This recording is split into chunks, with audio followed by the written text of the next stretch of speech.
Ok, bon, vous avez sûrement tous vu passer sur Instagram ce concours qui permettait de gagner une Mercedes classe A, une Rolex, un sac Yves Saint Laurent, un iPhone 11 Pro, des AirPods Pro, qui a pour l'instant 700 000 likes. Est-ce que c'est une arnaque? C'est la question qu'on va se poser aujourd'hui. Mais surtout, pourquoi ce concours existe? Qui est ce gars? D'où il vient? Qu'est-ce qui se passe? Plus de 35 000 € de lots vont être distribués, hein. Voilà les lots que j'ai déjà dit ici. Pour rien de plus simple, pour participer, liker la publication et identifier deux amis, hein, bien sûr, la viralité, le partage, suivre mon compte Yomi Denzel et le petit bonus. Alors qu'est-ce qu'un bonus? On ne sait pas, hein. Les gagnants seront annoncés le 22 septembre. Le tirage au sort sera encadré par un huissier et la remise de la Mercedes sera filmée. Allez regarder les stories du compte Yomi Denzel, je donnerai des astuces pour tripler vos chances de gagner pendant les prochains jours. Avant de parler de ce concours en lui-même et de est-ce que c'est une arnaque ou pas, qui est Yomi Denzel.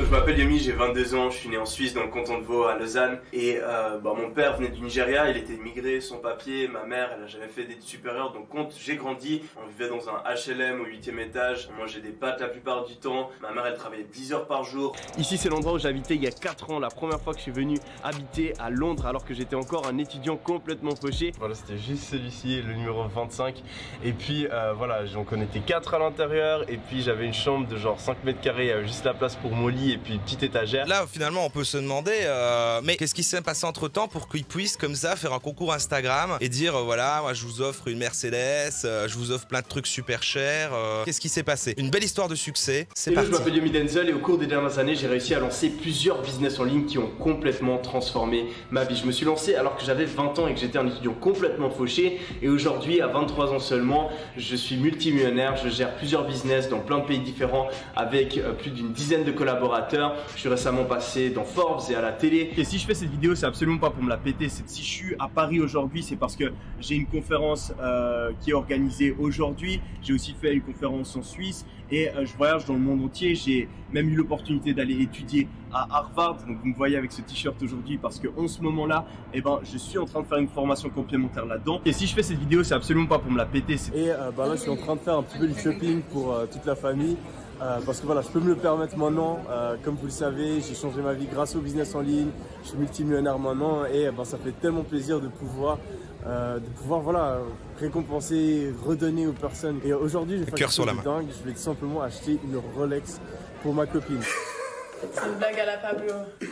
Et si je fais cette vidéo, c'est absolument pas pour me la péter. Déjà, on est sur la terrasse qui est juste magnifique, elle est énorme, elle fait un peu plus de 800 mètres carrés. Et si je fais cette vidéo, c'est absolument pas pour me la péter. Bienvenue à la Villa Rochelle, on est en dessus de Cannes. J'ai décidé de passer mes vacances ici avec mes amis et je vais vous présenter cette magnifique ce domaine de plus de 2,5 hectares. Et si je fais cette vidéo, c'est absolument pas pour me la péter. Voilà, donc s'il fait tout ça, c'est absolument pas pour se la péter. Mais finalement, comment il a gagné de cet argent? Il nous a parlé de business en ligne, c'est un peu flou. Moi, j'aimerais avoir un peu plus d'infos sur ce qu'il veut dire par le business en ligne. J'ai découvert un autre business qui était encore plus intéressant. Pourquoi? Parce qu'on n'avait pas du tout besoin d'être en contact avec les clients. On pouvait le faire uniquement depuis son ordinateur et on avait un potentiel financier beaucoup plus grand. Donc, je me suis lancé dans ce business. Et c'est le business qui a transformé ma vie. J'en parle hyper souvent sur ma chaîne et c'est tout simplement le dropshipping. Yes! Et c'est le dropshipping. Je sais pas si vous en avez déjà entendu parler. Je crois qu'un créatif a fait une vidéo sur tout ça. Si jamais le dropshipping ça fait gagner autant d'argent, pourquoi perdre son temps à faire des vidéos sur YouTube, à maintenant faire un concours sur Instagram, faire tant de contenu, perdre son temps à perdre tant de contenu, alors qu'avec un revenu passif basé sur le dropshipping, on peut devenir multimillionnaire. Il pourrait rester tout seul caché dans son coin et pas faire tout ça. Donc je me dis mais pourquoi faire ça? Même si bon, comme il l'a dit, il est pas là pour se la péter. L'ego, hein, bien sûr, l'ego. Mais en dehors de ça, c'est pas tout. Évidemment, on sait que le marché le plus rentable sur internet, ce n'est pas le dropshipping, c'est la vente de formations en ligne. Finalement, il a décidé de se lancer là-dedans, hein. Et qu'est-ce qu'on fait quand on vend des formations et quand on crée du contenu? Eh bien, il faut faire du storytelling. Il faut raconter évidemment qu'on ne vient de rien, qu'on vient qu'on est une personne normale et qu'à force d'efforts et de travail, eh ben, on a atteint finalement la liberté financière, la possibilité comme ça de devenir riche. Et il nous l'explique très bien, hein, avec vraiment un argumentaire assez convaincant sur finalement la motivation. Et tout ça, je le dois à un truc. Je le dois au fait que quand on m'a dit que c'était pas possible, j'ai continué. Que quand on m'a dit que la seule manière de générer de l'argent, c'était en allant travailler dans une multinationale, eh ben j'ai pas écouté ça, j'ai lancé mon business. Et si moi aujourd'hui, alors que je suis parti de rien, je suis millionnaire, eh ben c'est parce que je suis passé à l'action et j'ai créé mes business et j'y ai cru. Putain, je vais chialer! Alors, du coup, le dropshipping n'est finalement qu'une première activité sur laquelle il a fait de la thune. La vraie thune se passe aussi sur la vente de formations en ligne. Et comment on fait ça? Et on commence à transmettre des valeurs très néfastes, hein, des valeurs de culture du mérite, des valeurs qui tournent autour du biais du survivant. Genre, si moi j'ai réussi, vous aussi. Pas du tout, ça ne marche pas comme ça. Pour des gens qui, en ce moment, évidemment, avec la crise sanitaire, sont dans la merde au niveau de leur travail, ou des étudiants qui sont en pleine études, bah, ça incite les gens à arrêter leurs études. Ça incite les gens qui sont peut-être déjà fauchés à investir le peu d'argent qu'ils ont dans des formations en espérant que ça les sauve. Vu que, bah, selon ce qu'il dit, bah, évidemment, c'est la seule critère qu'il faut y avoir, c'est s'accrocher, se battre, travailler, et on y arrivera, on deviendra multimillionnaire comme lui. Et bah écoute, ça a l'air merveilleux. Leurs formations, elles sont pas fausses. C'est pas genre t'achètes la formation puis c'est lui qui est en train de péter comme ça. Tu fais non, il explique des trucs. Et alors Yomi Denzel, je pense que c'est dans ceux qui, à mon avis, a les formations les plus valables et les plus ok, etc. Moi, ce qui m'ennuie, c'est les valeurs qui sont dégagées derrière sur si tu l'achètes et que tu te bats, ça ira. Mais évidemment, quand on voit les témoignages de gens qui ont réussi avec ces formations, on oublie un petit peu les milliers de gens qui en ont acheté et qui eux ont échoué. Lui n'a fait qu'expliquer des outils de base et des règles de base de marketing, mes couilles. Et ensuite, eh ben, sur ces gens-là, il s'avère qu'en même temps, la chance est tombée sur eux. Et les deux croisés ont fait qu'ils ont gagné un petit peu d'argent. Pas autant que notre ami Yomi Denzel. Donc, maintenant qu'on sait tout ça, pourquoi ce concours? Pourquoi faire un concours Instagram alors qu'il a une chaîne YouTube qui a quand même déjà 400 000 abonnés? Oui, non, si. Il a donc déjà une sacrée audience à convertir pour acheter des formations. Et là, en plus, sur son Instagram, il n'est pas en train de dire, voilà, je vends des formations en ligne, etc. À la base, c'est juste un gars qui arrive de manière très altruiste comme ça et qui dit, voilà, vous ne me connaissez peut-être pas et là, vous pouvez gagner une voiture. Bon. Voyons déjà ce que, finalement, ce concours a fait à son compte Instagram. Ce concours a été lancé dimanche dernier, ici, le 11 septembre, si je ne m'abuse. Dimanche, il avait 80 000 abonnés sur Instagram. Il a gagné sur la semaine, sur moins d'une semaine, depuis dimanche, entre dimanche et aujourd'hui, nous sommes jeudi soir, environ 700 000 abonnés. Merci papa de m'avoir inspiré, toujours donner le meilleur de moi-même. Ah tiens, il y a une petite montre là, si vous voulez, à vendre dans ma story, si vous voulez. Et donc, finalement, comment ça se fait que ça a été autant poussé? Alors bien sûr, évidemment, on n'allait pas croire que toute cette portée du concours était organique, hein, n'était pas naturelle. C'est-à-dire, c'est pas, il a posté son concours et ensuite aujourd'hui il y a 700 000 likes sous le concours. Non. Quand tu fais du dropshipping, eh ben tu fais appel à des influenceurs qui vont mettre en avant tes boutiques de dropshipping. C'est comme ça que tu crées du trafic vers tes boutiques de dropshipping. Et c'est exactement ce qu'il a fait pour son concours. Il a acheté des influenceurs qui ont partagé son concours. Alors acheter, ça je peux pas vous dire la preuve parce que comme il le dit lui-même dans sa story. Bon les amis, c'est un truc de malade ce qui est en train de se passer. On entre dans la deuxième phase du concours. On était déjà en train de tout exploser, mais là en plus il y a mes potes influenceurs qui vont partager le concours, donc on va vraiment envahir Instagram au niveau francophone. Ça va être un truc de malade. Faites bien attention de regarder les stories qui vont suivre, participez bien aussi sur la dernière photo que j'ai postée sur mon Instagram. Allez bien lire les règles, participez. Ça peut être ses amis, ça peut être ils l'ont fait gratuitement, ça peut être ses amis que quand même ils rémunèrent un petit peu dans l'histoire, quoi, hein. Donc il faut quand même penser que dans cette histoire, tout ça mis en même temps, voilà, ça explose, quoi. Comment, pourquoi? Et ben par exemple, on peut voir un exemple ici. On a ceci où finalement on a une autre photo partagée par un certain Dimitri Payet et on peut aller voir son compte. C'est un gars qui a 1,8 million d'abonnés sur Instagram, qui est suivi par McFly d'ailleurs. C'est une info qui ne sert à rien, mais et du coup là où je me dis que bon bah ok, t'es un pote, bah tu repartages vite fait en story le concours de ton pote, mais de là à aller faire un shooting photo pour faire ton propre post dessus et à aller dire mon ami Yomi Denzel organise le plus gros concours Instagram de 2020, on comprend déjà un peu mieux pourquoi un concours juste sur une voiture qui ok, hein, ça peut attirer de l'engagement, mais quand le gars est passé quand même à plus de 700 000 abonnés sur une semaine.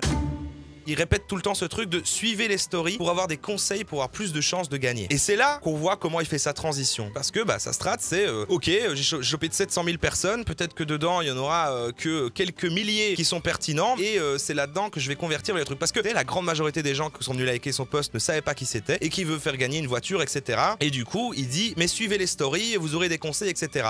Et voici une de ces fameuses stories. Et voyons comment est-ce qu'en fait, il se sert de la situation pour finalement maintenant... Ok les amis, important. Première astuce astuce pour augmenter vos chances de gagner le concours. Vous avez juste à swipe up. Vous allez arriver sur ma chaîne YouTube, vous vous abonnez, vous regardez une des vidéos, n'importe laquelle, vous choisissez celle que vous avez envie de regarder, vous la regardez bien en entier, vous laissez un commentaire et automatiquement avec mon équipe vérifier et on va augmenter vos chances de gagner. Allez swipe up les amis, allez regarder ma chaîne YouTube, je parle d'entrepreneuriat, de business en ligne, toutes les personnes qui ont envie de commencer à gagner de l'argent sur internet, n'hésitez pas à aller regarder ça. Tiens donc, tiens donc, tiens donc, tiens donc, tiens donc. Du coup, déjà on va pas s'éterniser longtemps sur l'aspect que regarder une vidéo jusqu'à la fin ne peut pas être un facteur comptabilisant pour augmenter ses chances pour gagner un concours Instagram, mais c'est ce qu'il dit, hein. C'est voilà, c'est au passage en fait, vous me connaissez pas, là je vous fais gagner une voiture, mais en fait, je m'appelle Yomi Denzel, je fais du business en ligne, je vous apprends comment gagner de l'argent avec des business en ligne, etc. Donc là, qu'est-ce qui se passe? Une partie des gens qui voulaient vraiment gagner et qui faisaient les stories continuent leur petit trajet dans l'entonnoir. Ah bon bah ok, je vais aller voir la vidéo alors s'il me dit que j'ai plus de chances de gagner.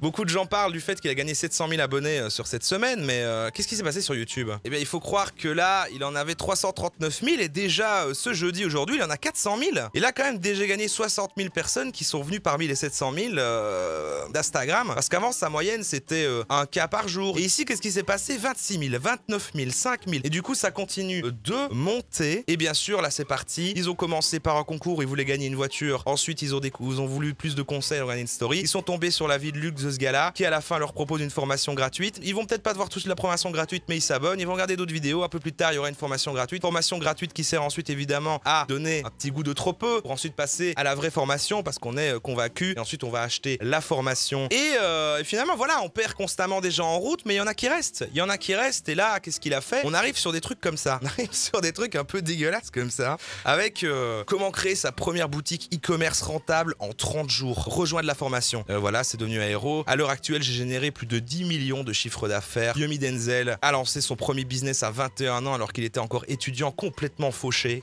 Ce mot fauché, les mots-clés, le storytelling de l'étudiant fauché qui ensuite a fait son premier million en moins d'un an avec le dropshipping revient partout, tout le temps. Il n'est pas tout seul à travailler bien sûr dans tout ça. Il a une équipe, il a des gens qui l'aident. Mais ah mon dieu, mais c'est Stan Leloup de Marketing Mania. Stan Leloup de Marketing Mania qui travaille avec Yomi Denzel. Mais qu'est-ce qui se passe? Et qu'est-ce que tu fais là, Stan?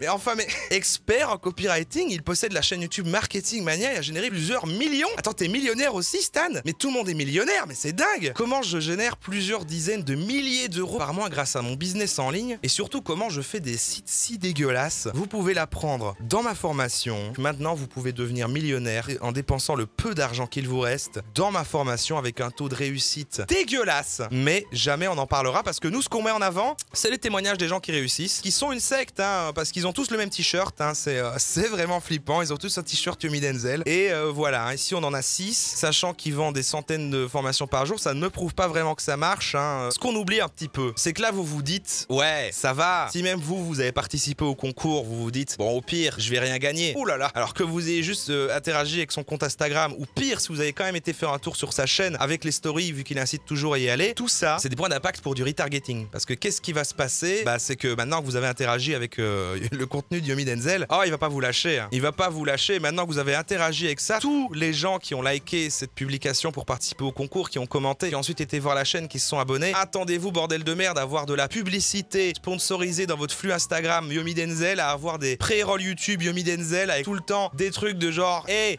salut, je suis Yomi Denzel. Partout, tous les gens qui ont interagi avec sa publication vont pouvoir être traqués. Donc venons-en finalement au nœud de la guerre, au vrai truc de cette histoire. Est-ce que c'est une arnaque ?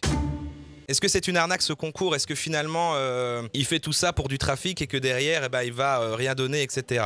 Alors il y a des arguments oui et des arguments non. Tout ça, et même s'il a dépensé 35 000 balles de cadeaux et qu'il a même peut-être dépensé la même somme voire plus en influenceur, déjà le gars, et ça évidemment on peut l'attester, hein, il est pété de thunes, pas forcément autant qu'il le dit, il y a toujours une exagération, etc. machin, mais il n'est pas pauvre. Peut-être que 35 000 balles ça se vend, ça se ressent pas trop ou que ça se ressent, etc. Mais on s'en fout parce qu'en fait c'est un retour sur investissement. S'il a su déterminé qu'avec tous les gens que ça allait amener, il allait avoir une conversion même faible, parce que si tu fais une conversion de formation en ligne, même à très faible pourcentage sur 700 000 personnes, je pense que ton retour sur investissement, sachant que tu vas vendre tes formations peut-être avec une promo évidemment, parce que juste après ça, il va faire une campagne de promo. Tout ce que je veux dire, c'est qu'en pensant long terme, le retour sur investissement, il est récupéré. Le gars va gagner plus d'argent que ce qu'il aura dépensé pour les lots et pour les influenceurs qu'il a payé avec cette action qu'il a fait sur Instagram. Mais à côté de ça, derrière aussi, faut pas oublier que faire un concours concours comme ça et du coup mettre son nom en avant vu qu'il veut du trafic vers sa chaîne, c'est-à-dire qu'il identifie son nom, son personal branding, son image, sa marque Yomi Denzel qu'il a établie depuis plusieurs années autour de ce concours et que ça va être très surveillé vu l'ampleur que ça a pris. Donc forcément, on peut quand même se douter que le gars il va pas se dire bon, je vais essayer d'enculer les gens et pas payer le bazar, alors que si un seul truc tombe, si le moindre truc tombe et qu'il y a la moindre preuve que derrière le truc était truqué, était fake, et ben ça peut lui retomber dessus et niquer tout son business qui lui ramène soi-disant des millions d'euros. De manière logique, on peut se dire que bon, il va pas tout risquer pour un putain de concours Instagram, il va quand même les mettre ces putains de 30 000 balles s'il gagne soi-disant des millions. Derrière, à côté, ce qu'on peut dire contre, c'est que quoi qu'il arrive, s'il voulait vraiment être bâtard, en fait c'est super facile à truquer ce genre de truc. Et du coup, si on va voir le règlement, on peut voir que déjà il y a une petite astuce. Il faut savoir qu'il est réellement suivi par des huissiers et des avocats. Mais il faut pas croire qu'il dit ça comme argument de crédibilité pour son concours. C'est pas genre faire de la validation et faire en sorte que les gens aient confiance. C'est aussi parce que quand tu fais ce genre de concours à une si grande échelle et sur les réseaux sociaux en faisant garder autant de trucs et en plus qui est mondial, il va le dire. Et à ce moment-là, sachant que déjà la loi autour des concours et les principes de loterie, parce que je vous rappelle c'est un tirage au sort, et elle est différente d'un pays à l'autre. Donc déjà ça doit être un bordel à gérer. Donc déjà être suivi par un avocat c'est la moindre des choses pour être sûr de base dans le règlement et la création de ton concours de pas faire de conneries. Et ensuite il y a moyen de contourner ça et de faire des petites astuces parce que évidemment je pense que vous savez quelle est la spécialité des dropshippers de base, hein, c'est toujours de savoir zigzaguer entre le légal. Je trouve qu'il utilise une astuce similaire ici dans le cadre de ce concours. Tu vas voir le règlement, et bien on a cette phrase: sur la liste de tous les participants, l'organisateur effectue une présélection de 20 personnes. Cette liste sera transmise sous forme d'un tableau Excel indiquant le numéro du participant et l'identifiant Instagram du participant à CP Morand-Fontaine, huissier de justice. Ils désigneront ensuite via un tirage au sort autant de gagnants que de lots en jeu. L'intervention des huissiers, etc. n'est présentée que comme à partir d'une sélection de 20 personnes. Ça veut dire que c'est Thomas de Yomi Denzel et son équipe de choisir parmi les 700 000 personnes selon des critères non précisés qui vont être ces 20 personnes. Il y a un huissier, voilà, CE, voilà, huissier Jean-Luc Morand et Eric Fontaine. C'est assez malin de dire il y a un huissier, tout est encadré par un huissier, etc. Et au final, tu crées cette petite entourloupe de présélection. Et à aucun moment c'est précisé comment il est choisi ces 20 personnes. Si vous voulez vraiment être bâtard jusqu'au bout, il fait une présélection. Alors on va éviter les potes parce que s'il y a des potes qui apparaissent dans d'autres vidéos, après tu reconnais le pote parce qu'il dit que ça va être filmé la remise des clés de la voiture, etc. C'est assez compliqué. Après tu peux engager des comédiens qui viennent et qui vont juste reprendre les clés d'une voiture de location. C'est quand même sujet à des risques, à des fuites qui peuvent ensuite ressortir un jour et de nouveau. Pourquoi? Pour avoir économisé 35 000 balles. Le truc c'est que même une fois que le concours sera fait, on aura en effet une vidéo où il remet les clés et il y aura un huissier, etc. Et on aura ce qui est promis là. Mais de nouveau, on n'aura jamais l'information de comment il a choisi les 20 personnes parmi les 700 000. Et voilà, et qui pourra se couvrir tout le temps en disant regardez, il y a un huissier. Du coup, on se dit merde, mais il va s'en sortir comme un chef, ce connard-là. Maintenant, moi je me dis, et si un jour c'était son ego qui le faisait chuter, tu vois? Parce qu'il en fait trop, le gars. Il en fait trop. Moi, ce qui me fait dire qu'il veut tout ça, c'est que c'est pas juste de la conversion et des trucs, parce qu'il aurait pu faire ça plus lentement. C'est que le gars, il veut beaucoup part du gâteau. Il est arrivé très très vite. Hein. Il y a des infopreneurs et des gens qui vendent de la formation en ligne qui existent depuis plusieurs années et qui font pas ces chiffres et qu'on passe à notoriété. Lui, c'est vraiment, il y a encore un an ou deux, il avait rien, et là, il explose. Et là, il va encore continuer à exploser. Il en demande un peu trop. Vraiment, il essaye d'avoir trop vite. Et je pense que son ego, c'est-à-dire le fait qu'il a besoin d'être partout et qu'il met autant en avant, regardez, je suis passé dans la presse, machin, je suis multimillionnaire. Pour moi, le fait d'avoir de nombreux abonnés, c'est aussi de l'ego, hein, c'est parce que c'est de la mauvaise acquisition, c'est pas de l'acquisition valable, c'est pas de l'acquisition que tu transformes en client, c'est vraiment du chiffre, vraiment des chiffres qui servent juste à montrer que tu as des chiffres, quoi. Et au-delà de ça, son ego le pousse à même devenir une personnalité publique parce qu'il veut se positionner comme influenceur sur Instagram, il veut vraiment qu'on voit sa gueule partout. On n'a plus qu'à espérer qu'en fait, avec le temps et son ego et le fait qu'il veut, il est tant visible et qu'on voit tant sa gueule et qu'il prenne tant de place et qui finalement essaye de vendre des formations à beaucoup trop de gens en même temps, à des gens non qualifiés qui vont être convaincus et acheter le truc, et qu'il va avoir un taux de réussite qui va baisser de plus en plus, c'est-à-dire un taux de réussite donc entre le nombre de formations vendues et le nombre de gens qui réussissent après les avoir vendues, qui va devenir de plus en plus ridicule, c'est-à-dire qu'il va vendre de plus en plus de formations, il va gagner énormément d'argent, mais par contre derrière il va y avoir de plus en plus de gens qui vont échouer, et on espère un mouvement à un moment de gens qui, vu qu'il sera une personnalité connue et de gens qui vont élever la voix et dire voilà, on est des centaines et des centaines à acheter ce truc, j'ai dépensé tout mon argent et maintenant je suis ruiné et j'ai échoué, ça n'a pas marché ce qui m'a appris, etc. Ce qui va ensuite détruire son image et toute sa crédibilité sur le long terme, et on aura finalement notre cher Yomi Denzel qui devra aller retourner habiter dans son petit appart de merde à Londres, le numéro 25, dans lequel il partageait 4 personnes avec juste la place pour un lit et une petite commode. C'est tout ce qu'on lui souhaite. Je vous remercie d'avoir suivi cette analyse en live. Je vous souhaite une bonne soirée, c'était un créatif. Gros bisous.